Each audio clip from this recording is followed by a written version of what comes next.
BetOnline is the world's most trusted betting platform and your number one source for online betting. From the earliest odds to in-game live betting, BetOnline provides you with all the action and the ability to watch the games as they happen. With the largest selection of odds on everything from football, NBA, and college basketball, NHL to UFC and MMA. Head to BetOnline today to get in on the action with America's most trusted site for online wagering. BetOnline. The game starts here. Welcome to Bleav in the Arizona Cardinals, part of the Bleav Network, joined by former tight end and Super Bowl 33 participant Ed Smith. I am Javon Adams. Be sure to subscribe, comment, rate, and follow this podcast and tell all of your Arizona Cardinals fans and friends to do the same. You can watch us on Bleav TV around the country, in airports, and on YouTube. Read the top Bleav stories at si.com and follow us across all our Bleav socials. Bleav in the Arizona Cardinals. What is good, Ed Smith? What up, though, Brother Jay? Man, I wish I would have believed in the Arizona Cardinals and bet online, and I would have won me some money, bro. I was very shocked at the outcome of this past weekend. We'll get into why, but Cardinals, man, they continue to roll. Was that 4 in a row now? What was that? That line was, it was -1 going into the game, right? It was Cardinals -1. Yeah, and I was actually shocked that they were getting a 1. Yeah, I mean, with the way, with the veteran quarterback coming in here, we were still trying to prove ourselves a little bit, and it was a lot. I mean, you talk about a lopsided win. That was good for the psyche right there. And, another issue we'll talk about later on, rolling into the bye week, whether you would want to push that bye week back if you could, because, you'd like to keep that train rolling, but I said they got to feel pretty good in that locker room, in the facility, knowing, they're playing their best ball right now and opening the eyes of a lot of people around the country who have not watched the Cardinals or only see them when the bad light is shining on them. So it's actually a good thing right now, the way the Cardinals are playing.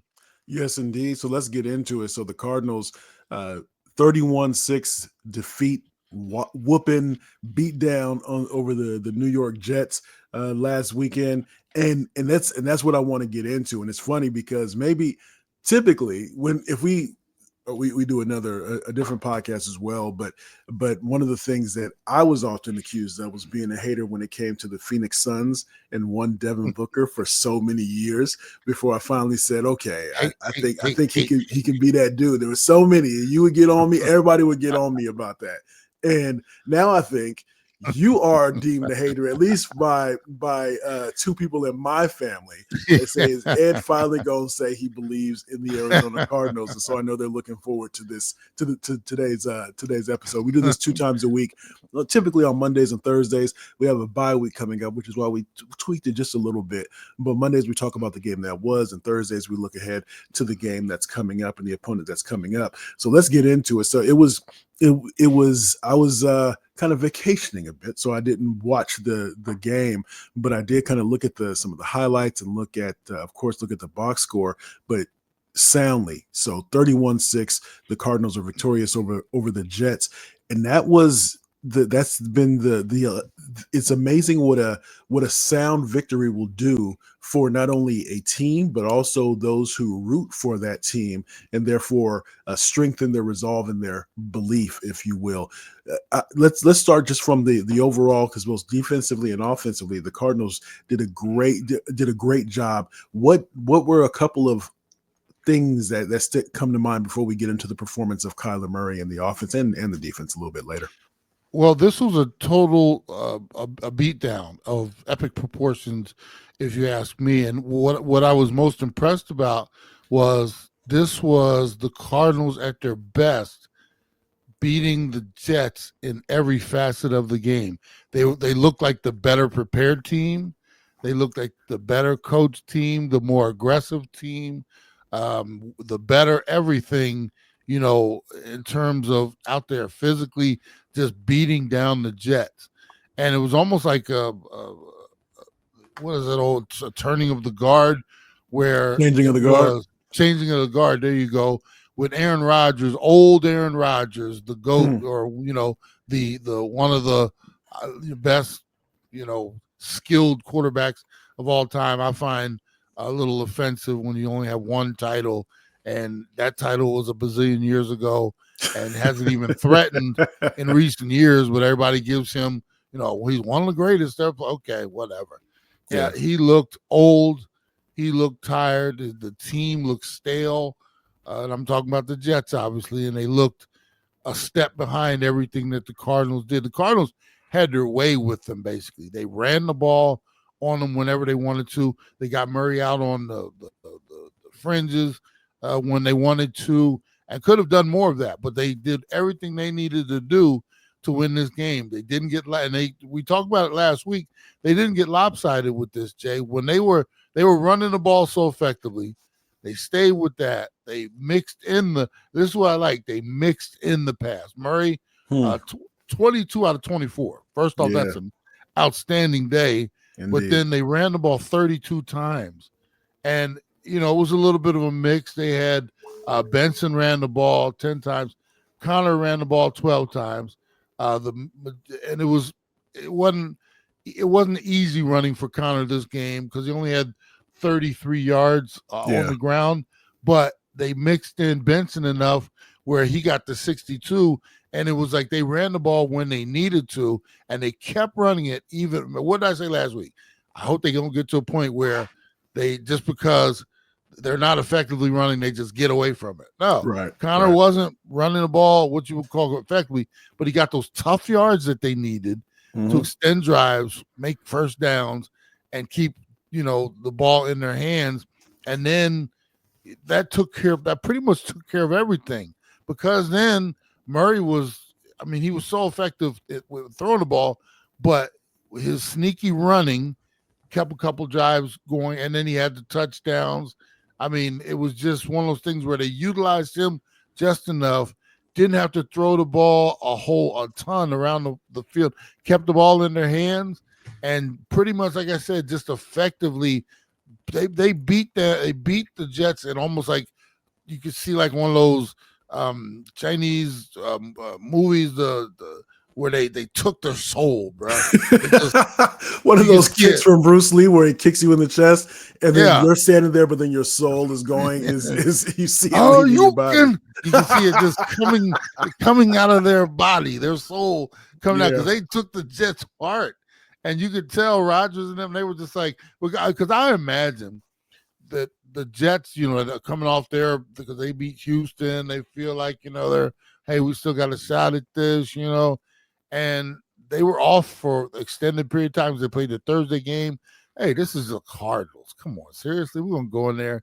Yeah, and they found out real early that this ain't going to be, easy win, and they pretty much got it handed to them, and those are humiliating losses, because the Jets still think they are somebody. It's almost like the pretty girl who comes back for the 10 or 15-year reunion. Yeah, she still think, and some of the ugly ducklings, they came back there, and they got a little, they came out their shells, maybe even got a little work done. We don't know, but all of a sudden now she's not the prettiest girl at the ball.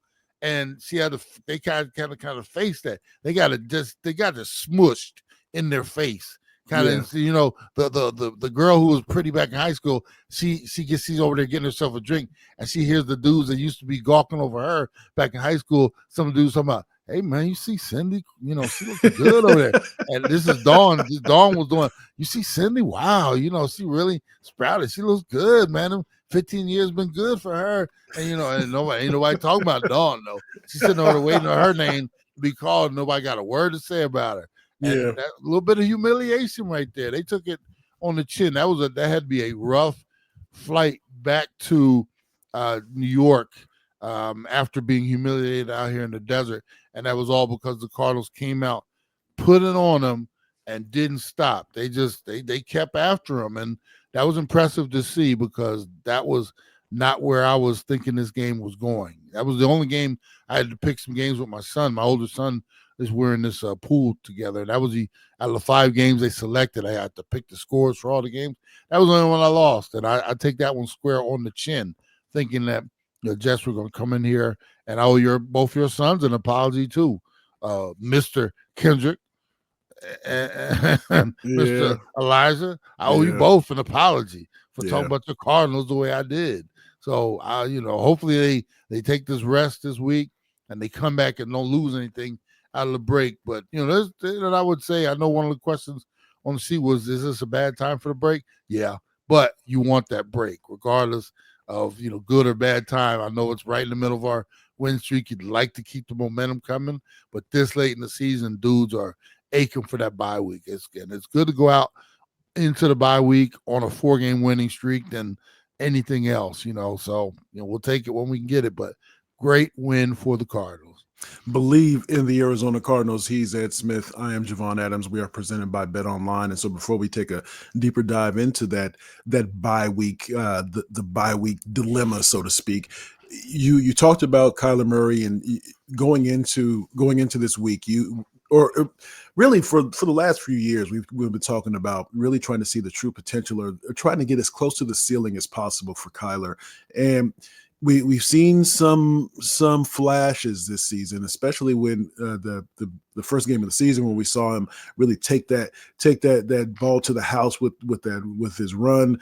We saw the kind of the throwing a touchdown pass and then immediately turning away, doing almost like a Steph Curry type thing because he knew that was going to be a touchdown pass. We've seen some of those flashes, but this, at least from the things you hear locally, this game is what made people say, yes, okay, this gives us the confidence. You've done it now. You've done it enough this season. So we feel that this is now the standard for you. What are your thoughts on the excellent game that Kyler had, and maybe what your level of expectation from him performance-wise for the rest of the season? Because I think, yes, when things are going great, Kyler is great. Kyler can be great, I should say, But when there's a little bit of adversity, I think those are the times where there's still an opportunity to improve there. But what are your thoughts on Kyler, his performance, and then kind of where he is as we're in this bye week? Well, I'll take that second part. You're absolutely right. We love to see Kyler when things are going well. Because he is very dynamic. What we need to see, though, moving forward is when the ship is on the rocky water. We need to see comeback Kyler, and we need to see stabilizing Kyler, meaning when things are not going well, instead of the hands going up like, what's everybody else doing out here? We need to see calming, him bringing everybody together. And I'll let you finish. But one thing, we've seen it once with the Dolphins game, but once can be an aberration. And so being able to see it more consistently. But yeah, keep going. There you go. I was going to bring up the C word, my man. See, we talk about words. We got words around here. Consistency. That's what we want to see with everything that Kyler does, and the team, not just Kyler. We want to, and not just the team, with the coaching staff as well. We want to see consistency in what they do. We want to see them make adjustments. We want to see, from week to week, can you come up with new and interesting game plans and also make the adjustments in game as the other team is doing the same to try to stop you. As far as Kyler, what I like the most about how he's playing right now, and this is a testament to the coaching staff and what Petzing is putting together, it's not all on Kyler's shoulders. Mm-hmm. They're very, like I said, we ran the ball more than we threw it. And then in a lot of situations where we would normally just drop back or do something, just willy-nilly, it seemed like there was a game plan of, let's make them stop this first, even if it's not working, but at least show it to them, get Kyler under center a little more play action, a little more Kyler on the run. And for him to throw the ball 24 times and have the type of game he had, I don't think we need to see Kyler throwing the ball 40, 45 times. Right. And this is really for me, this is the formula. And we're starting to do what, Jay? We're starting to establish an identity, maybe, of a team that instead of, like I said, we have the best piece on the board. It's how we use him, Yeah. and consistently, get him on the move. And like I said, he doesn't have to throw the ball 40-45 times to be effective. And he has such a good ball. Like I said, we instead of side to side, we're getting Marvin Harrison up the field a little more, out in space and stuff like that. And like I said, I think we're starting to see a little bit of a formula and identity with this team. Something at the beginning of the year we were screaming about. What is this team? Now I think we're starting to see it more. It's not, and it's still not as explosive as I'd like it to see. Maybe a few more shots deep up the field, but this is a team that now teams are going to have a problem game planning against if they continue with this, meaning you never know when Kyler's going to pull one and take it around the corner. We got the running game down, a little more downhill with Connor now. So if you're not stopping him, or, you throw others into the mix like a Trey Benson, we're doing different things. And then we got to give some shine. We cannot forget about the job that one Trey McBride is doing out there at the tight end position. I said two things can be true at the same time. Whereas they didn't need a tight end when they drafted Trey McBride, but dang it, they need Trey McBride. It's because two things can be true at the same time. So I mean, he is I was gonna say excellent. That's why I paused. But he is a very good, almost great tight end. He is essential. He is one of those essential pieces to the offensive success of the Arizona Cardinals. Absolutely is. He's that rook on the chessboard that where you just never, you can use him in so many different ways. He's a good blocker. As far as up the middle of the field, controlling the middle of the field as far as the tight end, that's your space. That was a tight end, obviously we're most of the time, hooked on the formation, meaning hands on in the dirt, neck, but the middle of the field, that's yours. It's got to be yours. And he's great on the outskirts too, some outs and corners and things like that. He's got a great catch radius. I love what he's doing. Only had 4 catches, but 71 yards, and a couple of those catches were like huge in terms of extending drive and just, lifting the team up. When you have a receiver, somebody make a great play out there, everybody just gets excited. And Trey does that, not just with the catches, but with his enthusiasm and everything like that. That gets the team going. I love what he does. And he's becoming or is that security blanket for Kyler. I think at the end of last year, when Kyler came back, and it was one of those things where, because you got to remember, that was pre-Marvin Harrison Jr., and Trey was, even with all the backup quarterbacks and things that were here, he was already just kind of establishing himself. So when Kyler came back, I mean, that was like his security blanket. He went to him when times were rough, and now that things are good, it's even better, So I like what they're doing. Kyler is playing, I would say, some of the best ball of his career, and part of that is because they're not asking him to carry this heavy load. He's actually the piece that's making everything go. But like I said, when you don't have as much to do and you can rely on, and let's give some kudos to the offensive line as well, because Kyler he was sacked one time. So one sack, you're keeping him clean. The running game is obviously, moving along. This wasn't a great running day, but they did just enough and ran it consistently, meaning the number of times. I always say is sometimes it's quantity is, quantity is good with quality, but sometimes quantity is the key to the formula, because you make them respect it and you get those runs in when you're supposed to get them in and force them to cover everything. So all in all, a very sound and effective win for the Cardinals. They did a lot of things great, and I know we're at Wednesday now, so Monday was a good film day for this team, and nothing, and all these things we can do better, but this was a real sound beating of the Jets, and we did what we were supposed to do. Yeah, I'll get to nitpicking just a little bit later on after we talk a little bit about bye weeks and stuff. But Bleav in the Arizona Cardinals. He is Ed Smith. I'm Javon Adams. We are presented by Bet Online. And the final thing, kind of the wrap up on the offensive side of things, is that the Cardinals 406 yards as an offensive unit. So that is definitely a feather in their cap. But and also I think this is something that we get on them as well. And so this is kudos here on the 5 scoring drives. Four of those were at least 70 yards. So it's not as if they were just taking advantage of short field position, but they're driving down the field 2 minutes, 3 minutes long drives. And so really being able to capitalize, and that if you're always scoring on short fields, I would imagine, because you've been there, that you don't know if the game is on the line, can we march that 70? And they did that quite a few times, especially in the game against the Jets there.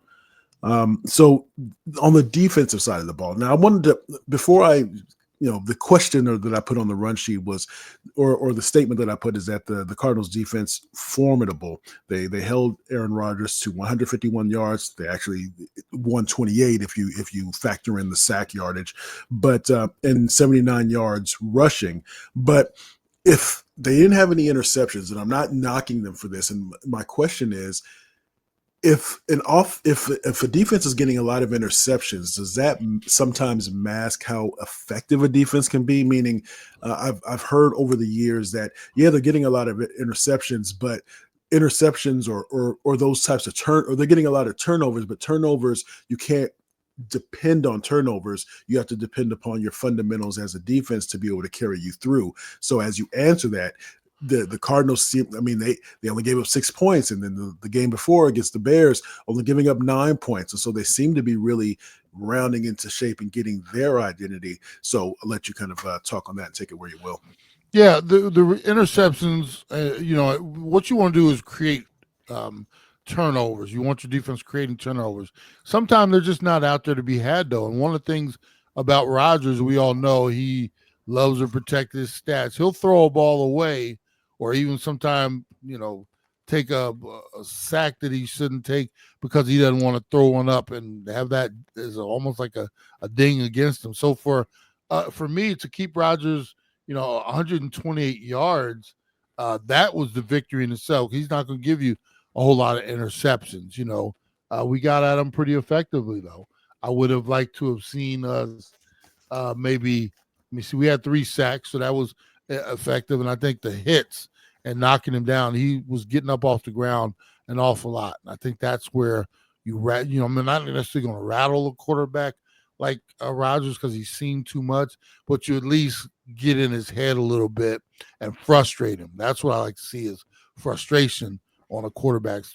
And I did see there were a couple times where receiver was going right, he's throwing the ball left, and that means that we were doing something effective, either throwing them some different looks that their receivers weren't prepared for, so they weren't on the same book. But we were around everything. Everything he threw, we had somebody there. My man Budda out there, man, I tell you, when you look at the size of Budda Baker and the amount of hitting that he does, and for me, I'm thinking, man, when he gets be my age, man, it's going to catch up to him at some point, right? You would think, but at the same time, you look at somebody like a Troy Polamalu. He's he's out there doing commercials. I've seen him do interviews like on Dan Patrick. He's like, no, I never had a concussion and I feel fine. I'm like, man, how does he put in what he did? And I just did my few years, and I took my beating, but golly, the way our bodies are, it just seems like we got mixed up at birth or something. Our bodies, I got his and he got mine. So, but yeah, no, as far as Budda lays it out there, man, and he is the heart and soul of that defense. And I think what we're seeing is and I can't remember his contract status. I think they haven't extended, if I'm not mistaken. And I hope that at some point they reward that man for everything he's doing, because he is the heart and soul of it. And golly, like I said, the way the team is playing, it's almost a reflection of him right now, because you got dudes flying around to the ball. Not a lot of penalties. I've even listened during the game. The team we're one of the least penalized teams, so there's discipline out there. Right. And it all showed, the way they're playing. Before we were talking about, well, they're at least if they're not going to win these games, they're at least going to be competitive out there, and they're going to, you're going to see that they're playing through the whistle and after the whistle. And man, and I will still say this, Jay, we are not the most talented team out there. We are not. Yeah.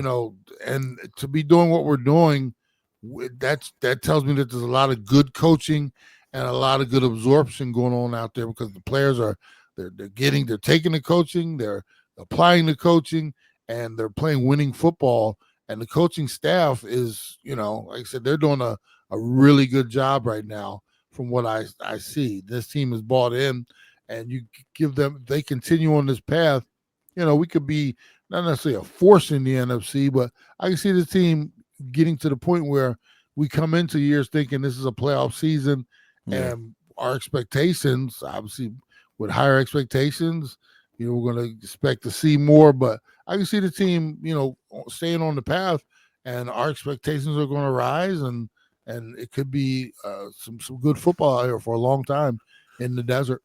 And that's a good thing when you think about rising expectations, because the low expectations, I mean, that means that your potential is so low that we don't expect to see anything of consequence or substance from you. And so with higher expectations, meaning a better quality of team, the culture stronger, all those things that can help to give fans and maybe even the front office the confidence that greater things can be had. So let's get into this real quick before I nitpick. The thing that was raised in locally here, and I'm sure that this conversation is being had every team that goes into the bye, is what is this a good time for the bye week? Now, you said yes a little bit earlier, but I wanted to kind of expound on that a little bit, because there's two schools of thought, right? Okay, great. This gives us a chance. Let me just relax for a minute, let my body heal as much as it can within a 5, 6, 7 day period of just doing nothing before getting back to practice. Of not having a game. You're still going to work out and do all those other things, but let me just exhale just a little bit before the home stretch.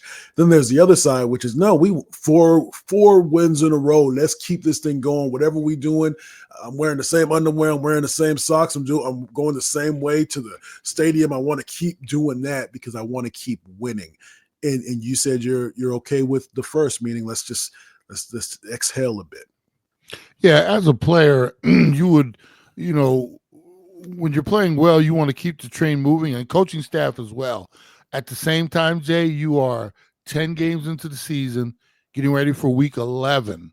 And this break, as far as the players are concerned, could not get here at a better time, because it's finally here. Now, what you have to do, you have to remember, you can look at it two ways. One, wow, playing the best ball, now we got to stop. The other thing is we finally get a break to let our bodies heal, let our minds get away from the game for a week. And I know on the sheet, you talk about how do you prepare during the bye week with it. You don't prepare. You let these guys go get some time off and get away from this and that's why they call it a bye week. So you can say bye-bye for a few days and go get some rest. And, you're not taking trips or anything like that. But this week, for instance, instead of just having Tuesday off back in the clubhouse today, you're getting a few days to, like I said, some guys will come in and get some weightlifting in and some, maybe a little running and stuff like that. But get away so you can go get rejuvenated. You rejuvenated, you went and got rejuvenated again, so you were rejuvenated. And you can take that and use that as your springboard into the rest of the season, because what you're looking at now, you got a 7-game season to finish up.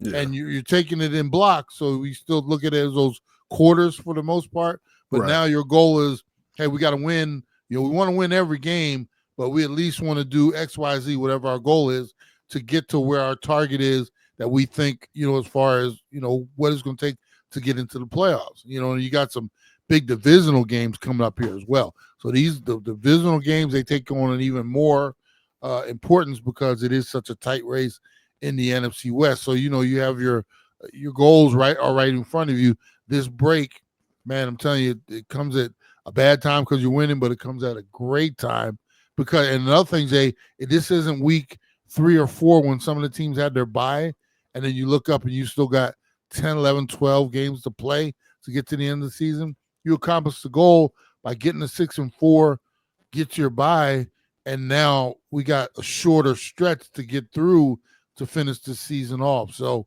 I think it's as much as the coaches and staff would say, hey, wish we were back out there again this week because we hate to stop the train. Now, at the same time, it's like we get a chance to rest this late in the season when other teams have already had their bye several weeks before, and they got to push all the way through to the back end. And we, like I said, this is a great time for us to catch our breath, get our bodies rested, like I said, get away from the game for a few days, and we'll get right back at it while everybody else is out there this weekend. We'll be sitting on the couch watching and, observing and game planning, getting ready for our next contest up in Seattle. So this is, I've been on those teams where, when I was the year I went to the Super Bowl, we had our bye week after week 3. So we had a 4, and then you talking about a long stretch after that. That doesn't make any sense. Yeah. And we went on the stretch. We finished 14-2 that year, but it was a long second, you can't even call it a second half stretch, just a long stretch, And so I think, for the Cardinals, regardless of when it came, this is the best time for it to be. So as we get into that now, and again, Bleav in the Arizona Cardinals, he's Ed Smith. I'm Javon Adams, presented by Bet Online. Nitpicking just a bit. I just want to nitpick just a tiny bit. The Arizona Cardinals, if we're looking at the second half of the game, so we know that they won 31-6. They only scored 7 points in the second half. Is that nitpicking? Or was that something that maybe the Jets defense did that was able to corral them, for lack of a better term, since they just scored 7. So conversely, they scored 24 in the first half, 7 in the second half. Is that something?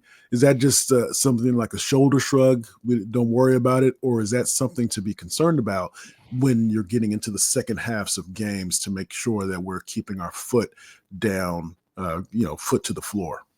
You would always like more points, but the bottom line, Jay, when you're up, the 2 things happen. One, not only we kept the Jets scoreless in the second half as well, after only giving up 6 in the first half.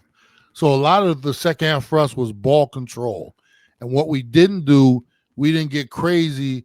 And we weren't throwing the ball all over the place. We weren't putting it on the ground to allow the Jets to find a way to get back into this game. So a lot of that was ball control. We might have had some drives, time of possession. We ended up punting a couple times, giving them the ball back, but then we stopped them from scoring. We got the ball back, and we, took time off the clock. So it was one of those things where it wasn't necessarily a game of keep away. It was just a game where, because we played the Detroit earlier this year where we didn't score in the second. That was a totally different vibe. This one was, we had the lead. We had a big lead at that because we did eventually score in the third quarter, made it 31-6, which was the final score. And then we just ate up some clock. And it was almost like the Jets had conceded victory too, because they should have been, when you're down that much, you think they would have just been dropping back, throwing the ball, up and down the field. And we kind of took this game to them, and they kind of got to a point where it was like, well, we're not taking victory home here. And they kind of just settled in. It was one of those games where by the time it was done, you looked up, clock had run out, and we had a 31-6 victory, and we were good with that. I'm not saying we very easily could have tried to pile on, but what happens when you try to do that sometime, too aggressive, all it takes is one interception, or, we got field position, bad fumble or something like that, give them a short field or even a pick 6 or something like that. They go and score, and it gives them momentum, and then gives them a feeling of, hey, we might not be out of this one yet. I think I like the approach of we had the game in hand because, like I said, the Jets weren't really fighting back at a certain point, and we just played the hand that we had. We weren't trying to do too much, played the hand we had, got out of there with a nice, comfortable, very comfortable. We've seen games earlier in the season with even other teams where the final score wasn't indicative of how lopsided the victory was because the other team let them back in and made it an interesting contest at the end. There was nothing interesting about this finish right here. 31-6 is exactly how it felt all game and how it looked as far as the final score. So I like the fact that we cruised the victory, didn't do anything stupid in the second half, and like I said, we would like to see more points, but we didn't. But at the same time, we punched them in the mouth, and this was our game from start to finish. All right. So as we leave this one, leave me here with this.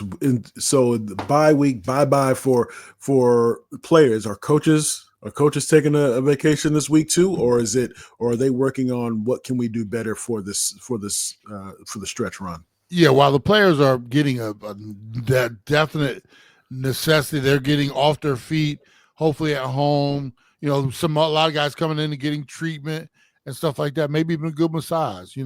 Guys are getting off their feet. The coaching staff is in, and they're preparing already for Seattle. They got a few extra days. They're not going crazy with it, but they're preparing for Seattle. So when the guys come back after the extended time off, they'll be, like I said, they won't start game planning till normal schedule next week, meaning Wednesday's practice. But the coaching staff was already preparing. They're using the extra time to get ready on their end. So when the players get back, we roll right into our routine.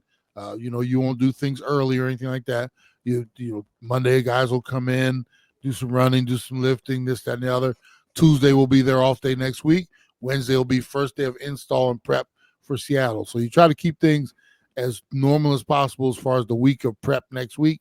This extra time is, time for the players. This is mostly for the players to be out of the facility, off their feet. Coaches will still be on the grind, getting everything ready for when the players get back in.